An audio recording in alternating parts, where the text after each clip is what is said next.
Olá, meus irmãos, graça e paz, tudo bem com todos? Espero que estejam todos bem.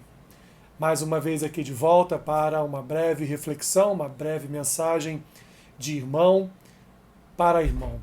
Eu estava ontem à noite pensando, refletindo um pouco a respeito dos profetas. Pensei em alguns deles, como Jeremias, Joel, Abacuque. Pensei um pouco em Jonas e também pensei em Isaías.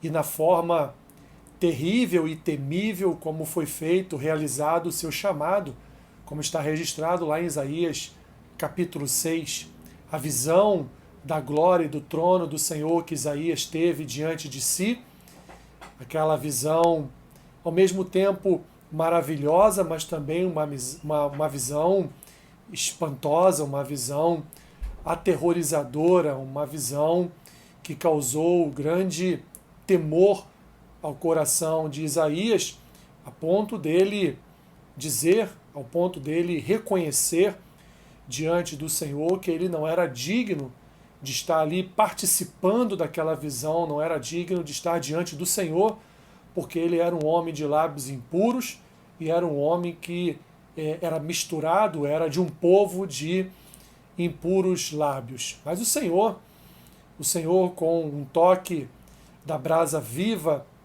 que o serafim tirou do seu altar, o Senhor tocou a boca de Isaías e ali então o purificou, ali então o santificou.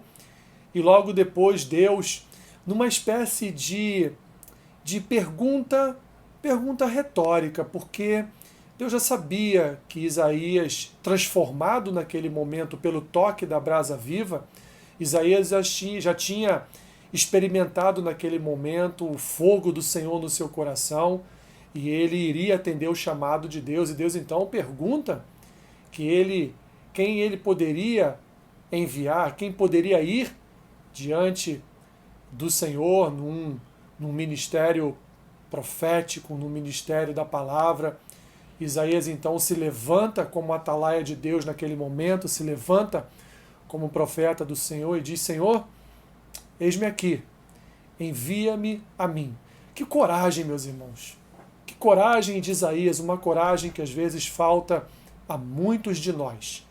Pois Deus tem chamado a sua igreja para pregar a sua palavra, Deus tem chamado o seu povo para proclamar a sua salvação, para proclamar as obras do seu reino, para proclamar a vida, morte e ressurreição de Jesus.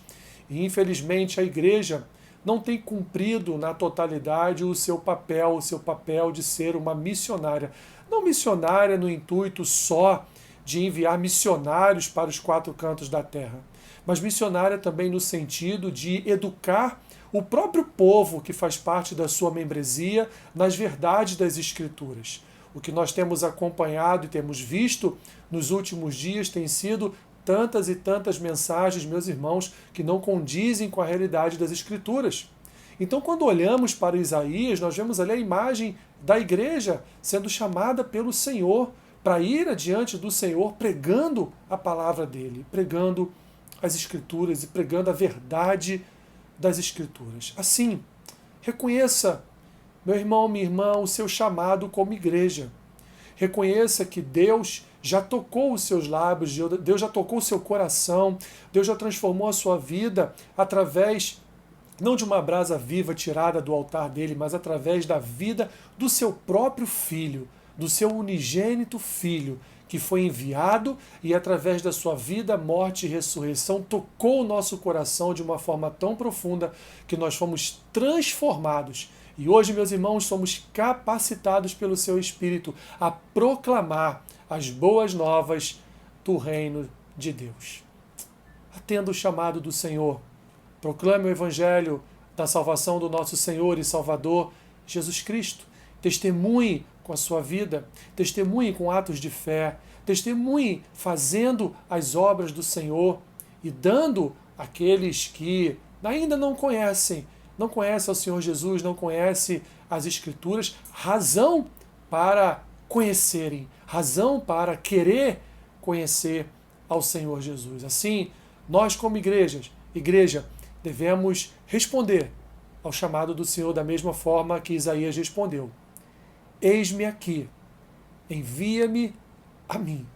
Tenha sempre essa palavra no seu coração, meu querido irmão, minha querida irmã, pois essa é a obra que Deus tem colocado em nossas mãos nesta terra. Que Deus te abençoe, rica e abundantemente. Essa é mais uma mensagem de irmão para irmão. Fiquem na paz.